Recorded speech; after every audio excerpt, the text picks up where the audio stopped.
Hi, my name is Josephine, and today we are going interviewing people here in the dog run in Washington Square Park about dog puberty. We're asking today if you think there is puberty in dogs. Yes, definitely. I've had 3 dogs. He's my third, and they go through a lot of hormonal cycles. Oh, absolutely. Like mental and emotional, like puberty, maturity, everything. So this is mine, and this is my boyfriend's dog, and the both of them have had their teenager years, and it was the worst, but it was funny. Yes, sure. Like if you mean by puberty, like stages that they go through, like teenage stage, adolescent stage, absolutely. Yeah, yes, they do. Sure, yeah. I think they change at a certain age and change attitude and go through, the normal teenage phase, all that kind of stuff. Yes, I do. I guess they're developing, especially if you leave them, natural and you don't get them neutered or anything. Yes, I do believe there's puberty. The thing is, though, is that most pets are neutered before they go through puberty and affect the hormone. Okay, great. And when do you think is that? I think for a female dog, it's like 6 months. Maybe within the first year. I guess it would maybe be the first, or maybe the second or third year, I'd guess. I think around like 1 or 2. He definitely changed attitudes when he was about 2. I would say, so it happens like twice, I want to say. They're both 1.5. It happened around like 8 and 9 months, and again like after when they turned a year. And yeah, it was like night and day after they turned a year. It kind of gets better, or it gets worse before it gets better kind of thing. So we really felt like we were going backwards in their training some days, and other days like the audacity to be like, wait, I care for you and this is how you treat me kind of thing. There's like so many days where you feel like that. What's the worst problem you have encountered with them?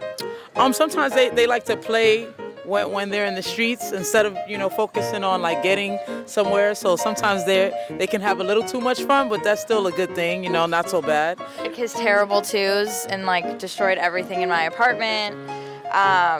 But now he's like still very playful and like in the park in the apartment, but doesn't destroy things anymore. So it doesn't have like that rebelliousness as much. Yeah, I would say I see some. Do you experience? Yeah, some stubbornness for sure. Where if he's not coming to the park, he just wants to like flop on the ground and not go on any walks. Okay, well that sounds like it. Yeah, so like a teenager. No, he's good. He's really well behaved, but I would say from the time he was like 2.5, he became a little more dominant. He would sort of lead me on the walks. He made his intentions more known to me. And he knows I'm in charge and he's very docile, but I know from other experience that's hormones with him. Sure. Both of our dogs really love to sleep.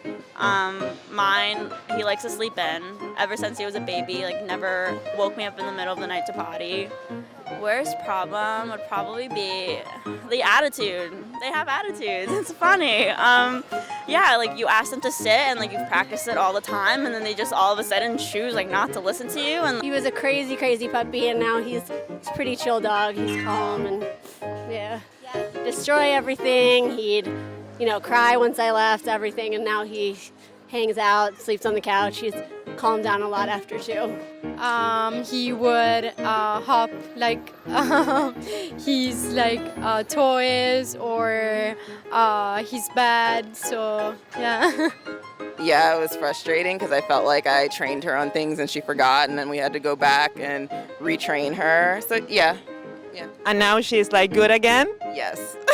Something like training aids to help like transition that period smoother. Would you be able to try it? Yeah, that would be nice. Yeah, I would. Yeah, if there was something to help them transition that moment, yeah, that'll be cool. Yeah, I think so. It would be nice because, I feel like we all train our puppies when they're really young and then we stop because they get the hang of it and then they stop listening. So I guess that would be helpful to, through that period, get some assistance. Yeah. Yeah, I think we did have a trainer work with him, and just getting him used to like being alone was good because we would leave him and he'd go nuts. So making sure that he was used to being alone, and once we had another dog, he calmed down too. So actually having companionship helped a lot. Totally, yeah. I don't know if like there's like couples therapy for dogs and humans, but something of that sort where we can be a little bit more informed on like learning. I think for them it was like, and us, just kind of miscommunication. my dad was always like, imagine if there was an app that like can translate like how your dog feels or like is thinking. And I'm like, yeah, that would Yeah, that would be amazing. Maybe, I think. I don't think I could help. I don't think I could be a teacher, but I would be interested to see what they would do. Yeah. Yeah, I would be interested. I would look into it, of course. Oh yeah, I think that would be great because I always say training a dog is more training the owner to learn how to tell the dog what you want them to do. Probably in the city, it definitely helps to have help here. Yeah, definitely. It's just right now I'm remote from work, so I've been around. But if I had a puppy while I was away for quite some time, I definitely would look after, for a trainer. I hope you enjoy watching and you learn something about dogs.